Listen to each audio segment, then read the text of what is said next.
De Jesús, Señor. Padre, por eso, Dios, no tenemos, Padre Celestial, otra opción, otra alternativa que tener que vencer al final, Señor. Padre, porque tú nos has dado todo para poder llegar allá, Señor. Nos has dado, Padre, el arma más poderosa, que es tu palabra, Señor.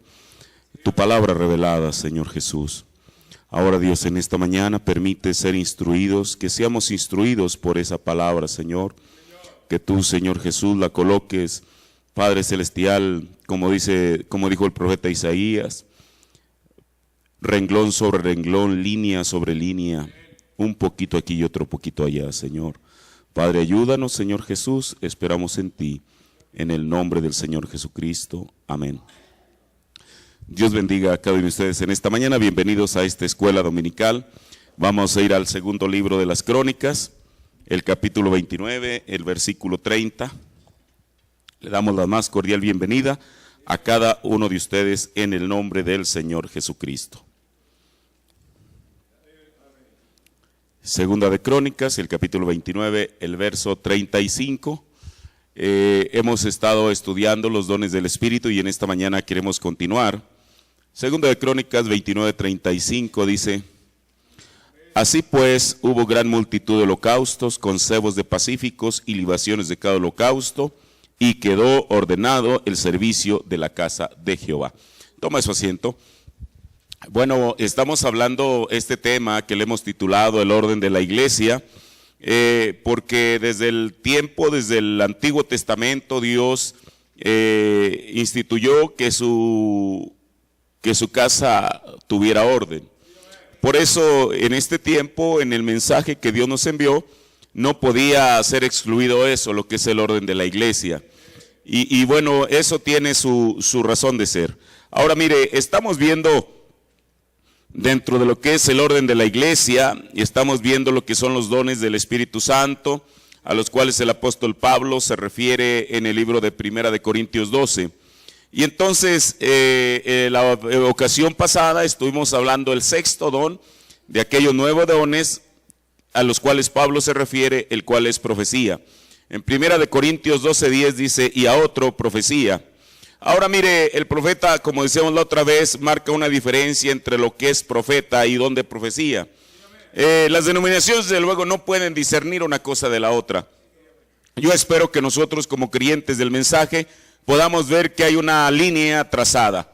Primeramente lo que es un profeta y lo que es el don de profecía, que es de lo que estamos hablando. Ahora mire, vamos a hablar, el profeta nos dice lo que significa profetizar. Bueno, en el mensaje, ¿por qué no somos una denominación? Párrafo 168, y luego después de ahí voy a tomar el párrafo 178, y él dice, ahora, ¿qué significa la palabra profetizar? Y dice él, búsquenla. Profetizar es hablar algo bajo inspiración. Hablar algo bajo inspiración. O predecir algo. Dice el profeta, es una palabra compuesta. En el párrafo 168 dice, profetizar significa contar una experiencia bajo inspiración. Ahora, ¿bajo qué inspiración? Bajo la inspiración del Espíritu Santo. Eso lo entendemos porque Dios no puede hablar mentiras, Él es el autor de toda verdad. O dice el profeta, o predecir algo que está a punto de acontecer. Y sabemos que hubo profetizas en el Antiguo Testamento. Ahora, Él aquí nos lleva a algo. Nos menciona, decíamos la vez pasada, que un don de profecía es examinado, es juzgado. Por eso, bueno, hoy en día desde luego que hay personas que se pasan por alto esto y muchas cosas más, y a veces son ocurrencias solamente, pero a veces alguien dice algo y la gente nunca tiene el cuidado de decir, oiga, antes de que usted pueda decir esto a la congregación, vamos a pasarlo a través del filtro de la palabra. Porque no lo vamos a pasar a través del filtro de la iglesia, porque el filtro de la iglesia puede dejar pasar muchas cosas. Pero cuando usted lo pasa a través del filtro de la palabra o del mensaje, eso es algo distinto. Mire, en parte yo entiendo que aquí dentro del mensaje no hay como en la denominación que de pronto el predicador está hablando y se levanta por ahí alguien como una ametralladora diciendo tal cosa y la gente no sabe ni de qué se trata. Y entonces alguien por ahí se levanta aparentemente interpretando el asunto, y a veces esas cosas nada tienen que ver con la realidad. Como dijo el profeta, mire, después vamos a ver lo que es el don de lenguas e incluso lo que son los sueños. El profeta dijo que unas lenguas interpretadas es una profecía. Y eso es de lo que hoy en día se carece.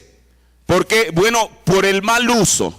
Mire, lo que pasa es que muchas de esas iglesias vienen todavía del pentecostalismo.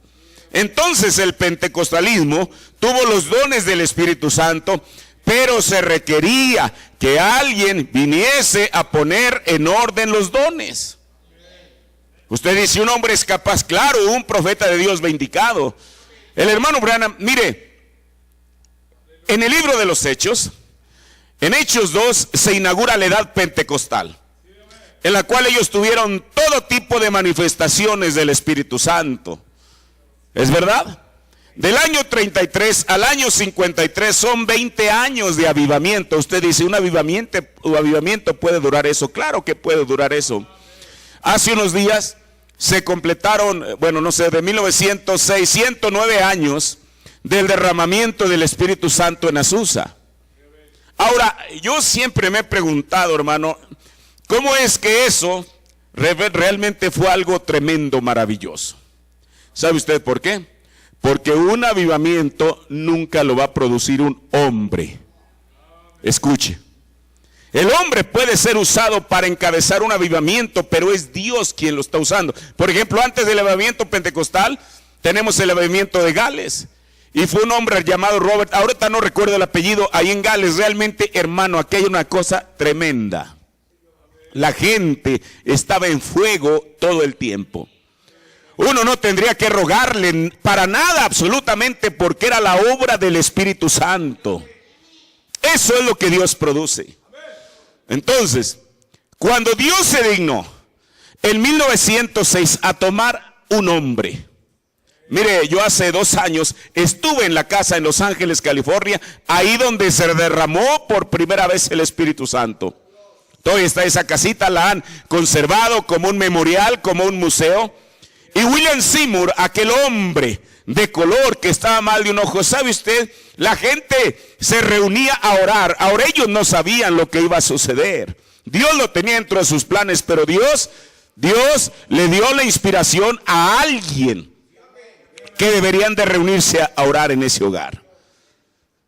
Y William Seymour, él, por ser un hombre de color, esa casita tiene unas escalinatas, está como 1,5 metros arriba del nivel de la calle, quizá más, no más, como 2,5 metros.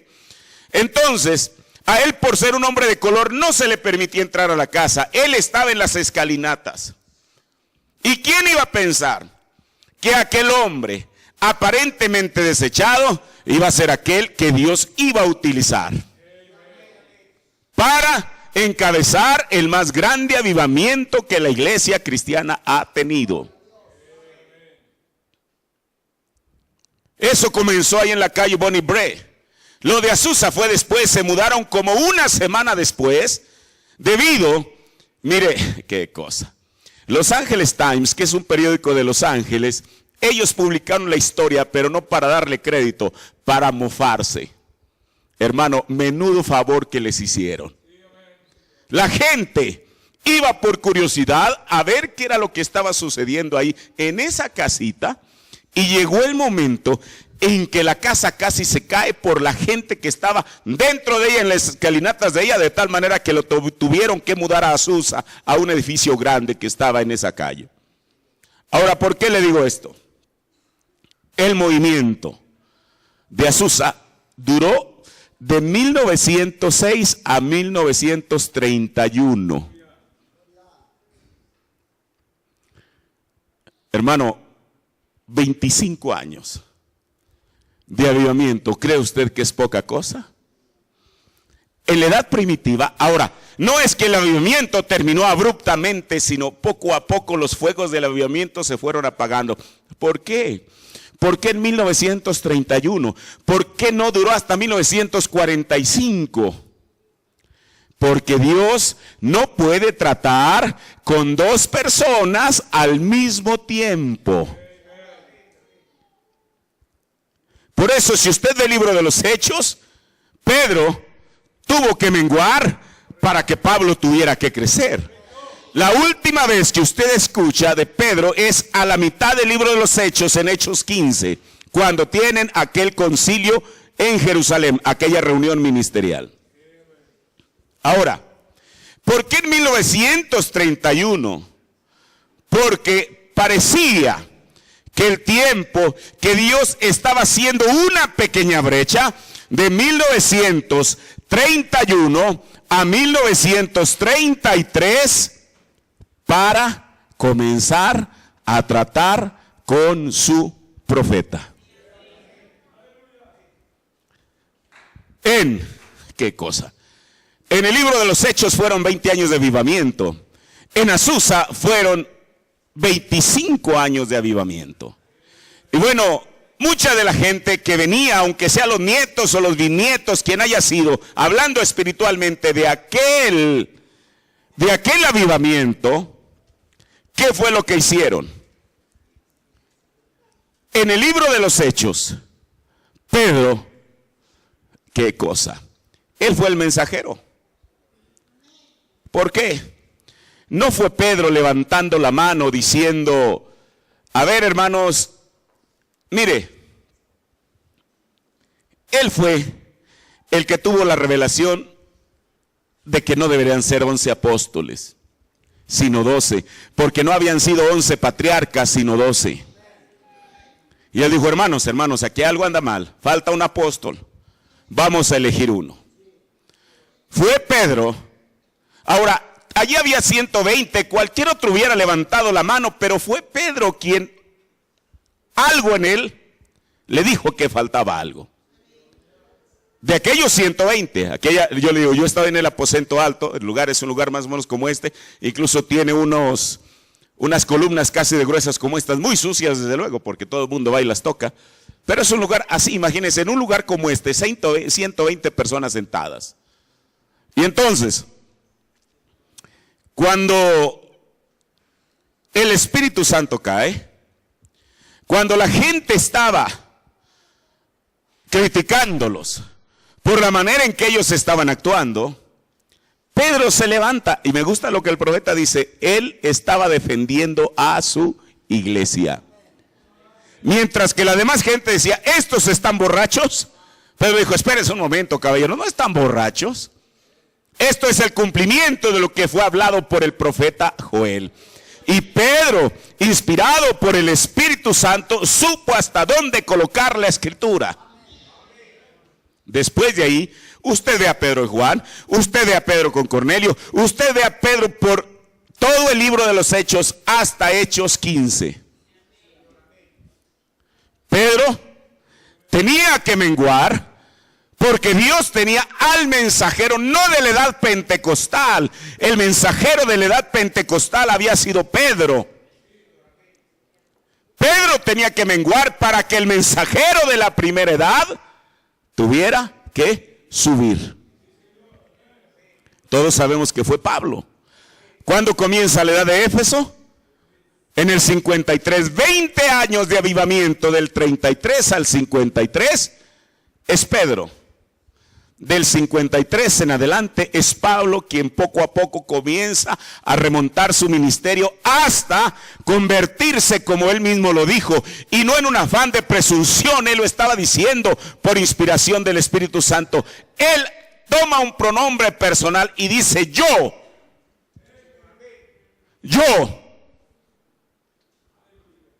¿qué? Como perito arquitecto. Puse el fundamento. O sea, Pedro tenía la revelación que dentro de la pirámide a él le había tocar no en medio ni siquiera coronar, sino poner el fundamento donde todos los demás tenían que edificar, sobreedificar. Por eso, Pablo puso el fundamento. William Branham trae la piedra de corona. Por eso, cuando él fue más allá de la cortina del tiempo, él pregunta, ¿y los de Pablo, los que pusieron el fundamento, entraron? ¿Qué le dijo la voz? Claro, están en algún lugar que tú no tienes acceso a ellos porque no es tu edad, pero ellos están ahí. ¿Sabe usted qué dijo? Voy a decirlo de esa manera, con un aire de satisfacción. Gloria a Dios. Si los de él entraron, también los míos van a entrar. ¿Por qué? Porque yo edifiqué sobre el mismo fundamento. Mire, en alguna ocasión lo dije, lo voy a volver a repetir. Cuando Pablo habla de perito arquitecto, la Biblia en inglés lo pone así.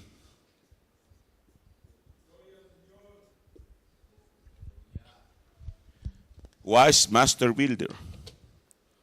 Esto es perito arquitecto. Pablo dijo, yo como perito arquitecto. Yo digo, con que inician estas 3 letras. Ahora, en español son 2 palabras, perito arquitecto. En inglés son 3. Yo digo, Pablo lo dijo por inspiración. Por eso el profeta que Dios escogió hoy en día tenía que ser de Estados Unidos, porque de otra manera no cuadraría la Biblia. Yo como perito arquitecto, ¿estas 3 letras le suenan a usted algo? Ahora, Pablo, él puso el fundamento, pero cuando se trató de poner a la iglesia pentecostal de su tiempo, ¿alguien me puede decir quiénes eran? Los corintios. ¿Por qué? Porque ellos se habían quedado con los sueños, con cada una de esas cosas, con las lenguas. Usted dice, ¿está negando las lenguas? No las estoy negando. Negarlas es negar la Biblia. Pero Pablo les dijo que cada una de esas cosas estaban bien. Es más, él mismo les dijo, si ustedes creen que hablan en lenguas, yo hablo más que ustedes. Y también a los mismos corintios. Ahora, para algunos de ellos que estaban aferrados a esos dones, debió de haber sido un golpe certero cuando él les dijo, miren hermanos, ustedes, yo mismo puedo hablar lenguas humanas como las que hablaron en el día de Pentecostés. ¿Cuáles fueron las lenguas que hablaron? Pedro estaba hablando en arameo. Y la Biblia dice que había al menos 19 naciones, cada una con su propia lengua, que le estaban entendiendo a Pedro sin un intérprete aquí al lado, sin un traductor. Esas son lenguas humanas. Bueno, pero ¿qué era lo que hacía? Que aunque Pedro estaba hablando en arameo, porque era el idioma que hablaba Jesús, el idioma que hablaban todos. ¿Qué podía hacer? Que sin un traductor, aquí, imagine usted 19 traductores, en lo que Pedro decía algo y cada uno de ellos traduciendo, pero la gente misma, no Pedro, la gente misma, dice, ¿cómo nosotros les podemos entender en nuestro propio idioma? Esa era y es la obra sobrenatural del Espíritu Santo. ¿Usted se recuerda cuando el hermano Branham estaba en Harlingen, Texas, aquí en la frontera con México, con Reynosa, por ahí? Estaba en la fila de oración. Viene una niña mexicana con un vestido cuadros, unas trencitas con unos listones, etcétera. Y entonces, a través del intérprete, él está discerniendo a la gente porque no había gente que no hablara inglés. Cuando llega la niña, él comienza a ver una visión. Y él cuando veía una visión no quería que el intérprete lo interrumpiera porque él solamente estaba diciendo lo que estaba viendo. Entonces dijo, veo una niña, así, así, así, ella tiene ataques de epilepsia, así, así, así, ella está comiendo unos granos de maíz, así, así, así, y desde entonces eso le vino. Cuando él termina de relatar la visión, la niña le dice al intérprete, no a William Branham, le dice al intérprete, oiga, yo no sabía que él hablaba español. El intérprete le dice, hermano Branham, ¿usted habló en español? Dijo, no, yo no sé ni una, bueno, sabía 2 o 3 palabras en español, ni siquiera completar una frase. Dijo, es que la niña dice que usted está hablando en español. Dijo, yo no hablé en español, yo hablé en inglés. Regresen la cinta. Regresaron la cinta y la comenzaron a reproducir y él estaba hablando en inglés. La niña, y le estaba entendiendo a él en español. El profeta dice, preguntas y respuestas. Eso es exactamente lo que sucedió en el día de Pentecostés. Yo le pregunto, ¿eso se parece a lo que las iglesias pentecostales tienen hoy en día? Nada. La segunda cosa, Pablo habló de lenguas humanas, de esas que yo le estoy diciendo, pero ahora de lenguas de ángeles. Dijo el profeta, las lenguas humanas no requieren intérprete, las lenguas de ángeles sí requieren intérprete. Ahora, por eso Pablo les dijo, miren, si yo hablo lenguas que requieren intérprete y lenguas que no requieren intérprete, pero si no tengo amor, ¿qué?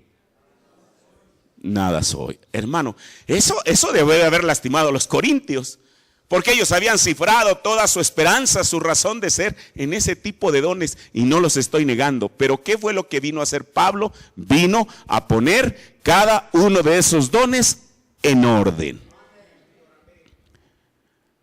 ¿Qué fue lo que vino a hacer el profeta de Dios en este tiempo? Vino a poner todos los dones pentecostales en orden, no a negarlos. Él mismo dijo haber hablado en lenguas. El hermano Branham dijo, yo hablé en lenguas. Usted sabe, creo que en Baxter fue el que dijo en alguna ocasión, dijo, no, es que a mí William Branham me dijo que él habló en lenguas con los pentecostales para poder ganar el favor de ellos. ¿Usted cree a un profeta de Dios haciendo eso? Pero él habló en lenguas.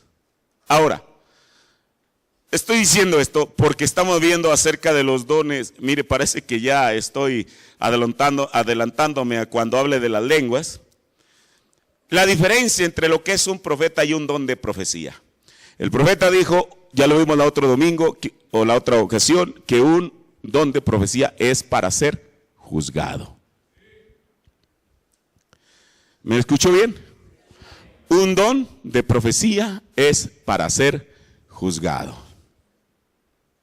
O sea, si una persona tiene una profecía que dar, que se encierre en el cuarto de dones, eso es lo que el profeta nos enseñó en el orden de la iglesia, y que diga su profecía y que 3 varones, no mujeres, 3 varones espirituales juzguen si aquello que habló o aquella profecía que está dando es de Dios. ¿Cómo una persona se va a dar cuenta si algo es de Dios o no? Bueno, aquí tenemos el Urim y Tumim.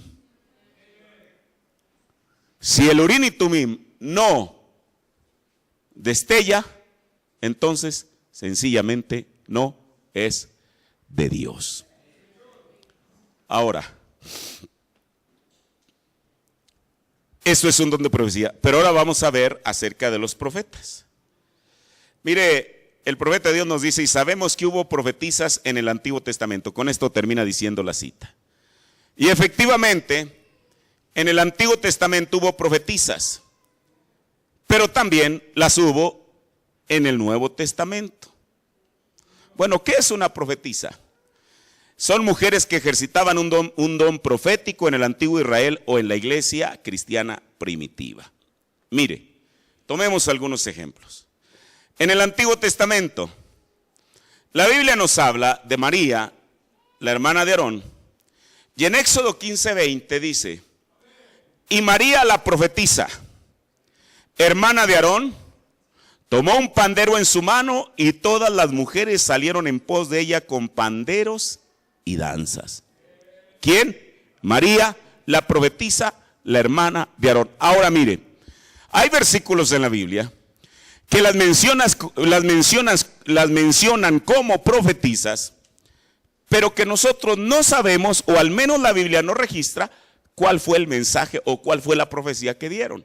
Pero bueno, si la Biblia dice que María, la hermana de Aarón, era una profetisa, es porque era una profetisa. También la Biblia nos habla de Débora. ¿Quién fue Débora? Débora fue una jueza en el tiempo de los jueces, desde luego, en ese periodo de Israel. Mire, en una ocasión una persona estaba altercando con el profeta de Dios respecto a que una mujer puede predicar. Mire, hoy en día, dentro del mensaje, porque es lo único que yo tengo acceso, yo encuentro aquí dentro del mensaje más mujeres predicadoras que en la denominación. No están detrás de un púlpito, están detrás de un teclado. Y le citan citas del profeta, y le dan la interpretación, y etcétera, etcétera, etcétera, cuando yo creo que la mujer debe de saber a dónde pertenece. Con el mensaje, bueno, es el mismo espíritu. A una mujer que es una predicadora en la denominación, si no es porque Dios se lo revele, usted preséntele todas las citas de la Biblia y la mujer se va a sostener en lo mismo, en que sí puede predicar.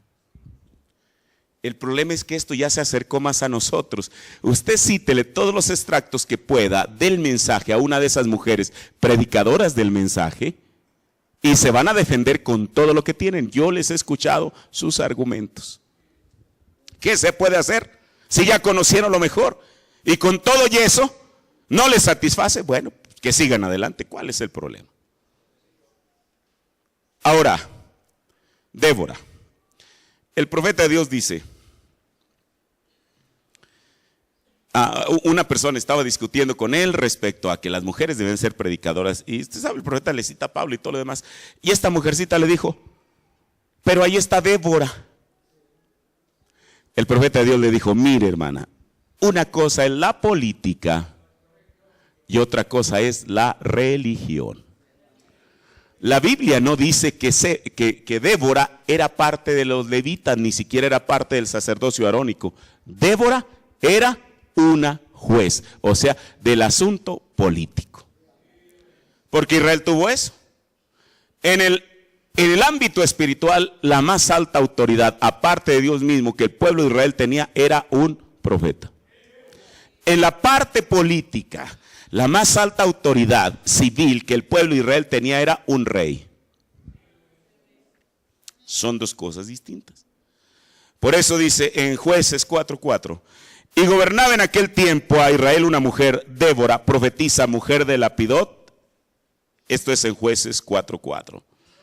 Otra mujer profetisa, llamada Hulda, aparece también en el tiempo de los reyes, en 2 Reyes 14:16 dice, entonces fue Hilcías el sacerdote, y Ahicam, y Acor, y Safán, y Asaía, a Hulda profetisa, mujer de Salum, hijo de Ticva, hijo de Arás, guarda de las vestiduras, la cual moraba en Jerusalén, en la segunda parte de la ciudad, y hablaron con ella. Y ella les dijo, así ha dicho Jehová, el Dios de Israel, decid al varón que os envió a mí. O sea, aquí sí dice la Biblia, la profecía que ella va a dar. Así dijo Jehová. ¿Quién lo estaba diciendo? No un hombre, una mujer. He aquí yo traigo mal sobre este lugar y sobre los que en él moran, a saber, todas las palabras del libro que ha leído el rey de Judá. Y finalmente, encontramos a otra mujer profetisa, que era una mujer con la cual el profeta Isaías procreó un hijo. Eso es todo lo que sabemos. En Isaías 8:3 dice, y júntenme con la profetisa, la cual concibió y parió un hijo, y díjome Jehová, ponle por nombre Maher Salal Asbaz.